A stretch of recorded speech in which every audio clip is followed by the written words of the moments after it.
Ngayon na mapapanood ang first ever animation anthology ng bansa. Ang Alamat, bukod sa proudly Pinoy at puno ng aaralang serye, bibida rin dito ang boses ng mga paborito nating Kapuso stars. Kung sino-sino sila, alamin sa chika ni Aubrey Carampel. Kapag may isinuksok, may madudukot. At huwag maging tamad. Ilan lang yan sa mga aral na mapupulot sa kauna-unahang animation anthology sa bansa, ang Alamat. Yung News and Public Affairs ng GMA, lagi naghahanap ng bagong idea. Nagsimula sa bayan ko, na sundan ng Katipunan, na sundan ng Ilustrado, nandyan yung teacher, nandyan yung Sa Puso ni Doc.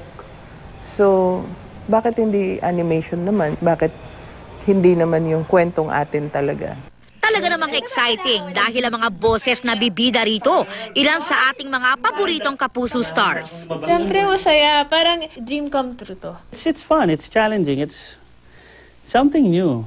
I feel so happy kasi mahilig talaga ako sa cartoons. And it's also an honor because this is the first in the Philippines, diba? And it is really something to be proud of. Masasaksihan din natin ang galing ng Pinoy animators at ng post-production unit ng GMA. Alam na naman sa buong mundo na may talento tayong ganyan . Halos lahat ng Western cartoons, kahit Japanese cartoons, dito sa Pilipinas ginagawa. Way na yan para makilala tayo na nagpo-produce ng sarili natin. Pag nakita siya ng mga kids, it's something that they would also be excited about.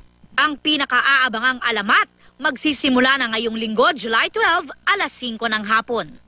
Made by Filipinos for Filipinos, diba? At saka sana'y magtagal pa ito at lumawig, diba? Kasi kailangan na natin ng ganitong klase mga programa ulit. Aubrey Carampel, updated sa Showbiz Happenings.